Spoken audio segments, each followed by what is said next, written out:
Thank you for joining us today at the Hunt Cancer Center project. We thought we'd give you an update on inspection and testing, something you may not have heard about before. We want to introduce you to Sean Druin, the hospital's inspector of record. He has an interesting job, and he's going to tell us a little bit about that today.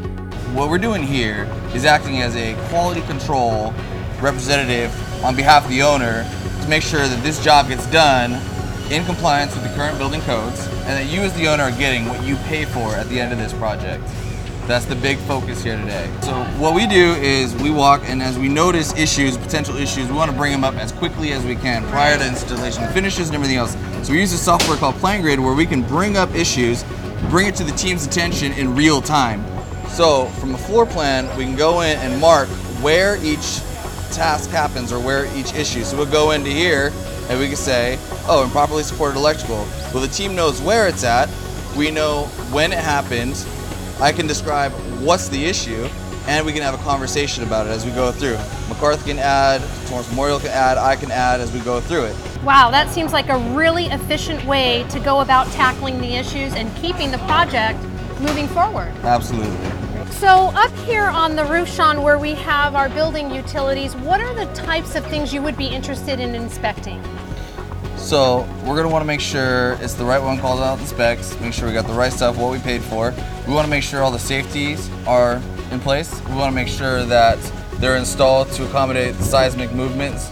We want to make sure it's insulated so we maintain the energy efficiency going through. And so that would be, that's these components here. Yes, this will get a valve, but yes, the installation is important. We want to make sure we got our isolation for when this pump's vibrating, so you got your earthquake movement. Yeah, look in at the that. pump. Okay, then great. You got, because the pump vibrates, you got your flex connectors to the pump.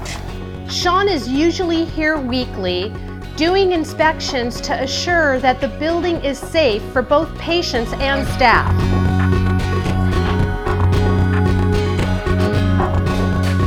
But in addition to inspections, there's also some rigorous testing. Today we are going to do a water test for window leaks. First, water jets are rigged on the outside of the building, while inside the windows are covered with plastic. The covering is sealed with gaskets and tape and secured around the window. A connection allows for attachment of a vacuum pump. This creates negative pressure against the interior window. Outside, the spray is turned on, and inside, the window is inspected for leaks. It's just one example of how we assure the quality and integrity of the overall building. Thank you again for joining us today for an update on the Hunt Cancer Center project, and we invite you to stay tuned for future updates.